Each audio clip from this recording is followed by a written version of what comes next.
There are a number of stories I do, you guys, that I know for a fact won't do well. And the reason behind that, I think, is the topic itself. But I do find it to be really hard not to talk about these subjects because I think they're extremely important. Now, whether or not you agree, you can let me know in the comments down below. But as far as I'm concerned, these are some of the most important topics. Topics that cover people like this piece of shit. This subhuman trash can is being charged with sexual assault of a child, and he also videotaped it. Now, if there's any silver lining to this story that we're about to go over, he's going to be made a perfect example of. Let's say forcibly unsubscribed from life. So let's jump into it. Florida man faces the death penalty after sexually abusing a child and filming it in the first case of its kind under Governor DeSantis' new law. Florida man could become the first to face capital punishment for charges related to sexual abuse of a child. Joseph Andrew Giampi, 36, was arrested in November and charged with sexual battery after he allegedly abused a child and videoed it. This is the first time the death penalty has been brought forward by the prosecutors over such a charge after DeSantis signed a new bill into effect in April. Now, there's one thing I'm really happy that Florida has is Ron DeSantis. There is no doubt, zero doubt in my mind, that he's probably the best governor that the United States has right now. And I live in a pretty damn Republican state, so that does say a lot. In April, DeSantis said, "We are authorizing the death penalty for child R. My view is you will have some of these people that will be serial R of 6, 7-year-old kids. I think the death penalty is the only appropriate punishment when you have a situation like that," the presidential candidate told Orlando Radio State. The bill, which went into effect October 1st, passed with bipartisan support and was signed into law by DeSantis. Now, I think this is pretty simple. If it's this black and white, this cut and dry, the death penalty makes all the sense in the world. I will say this is probably the best way to deter anybody who's even thinking about committing these types of crimes. These sick human beings can never just turn this off. They can suppress it, they can ignore it, they can do whatever they can to make sure it never actually happens. And with the potential punishment of being the death penalty,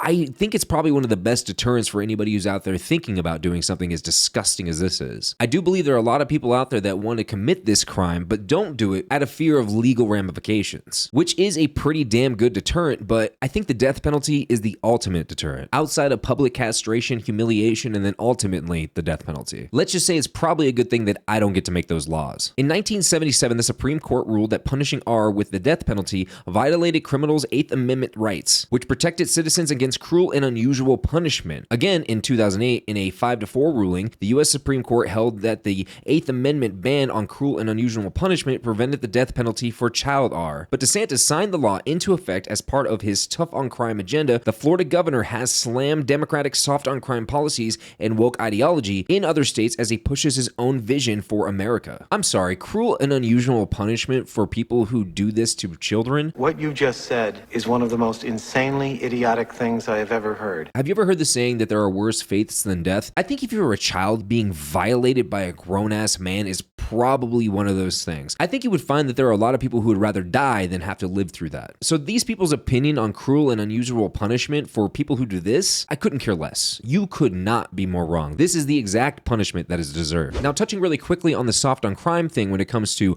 woke places, we have this lovely story that just came out as well. NYC mom, 50, who brutally beat 9-year-old daughter to death is jailed for 15 years. Child pleaded, "Mommy, help me," before killer dropped bed on her head. Shemaine Cotto, I don't know if I'm pronouncing that right, 50, was charged with beating her daughter, Shalom Gifero, again, I'm probably definitely pronouncing that wrong, to death in the family's Crown Heights apartment in May 2022. Brooklyn DA Eric Gonzalez announced the 15-year sentence on Friday, expressing his hope that the sentence would bring closure to those affected. She was pictured in court wearing a head covering and brown jumpsuit, hanging her head as sentencing began. This absolute piece of shit gets 15 years for murdering her daughter. That's it. 15 years for ending her daughter's life. 9-year-old girl's life. I don't even know what else more to say. This is absolutely disgusting. You get to murder your 9-year-old daughter and only have to spend 15 years in prison? Does that make any sense to you guys at all? And they wonder why these extreme left liberal areas are suffering through a lot of crime issues because they don't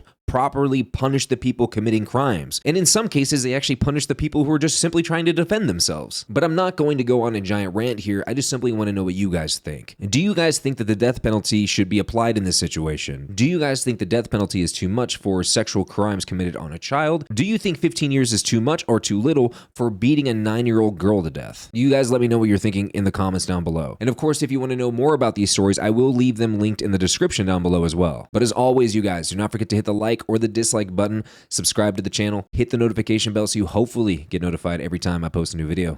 And I'll see you guys in the next one. Peace.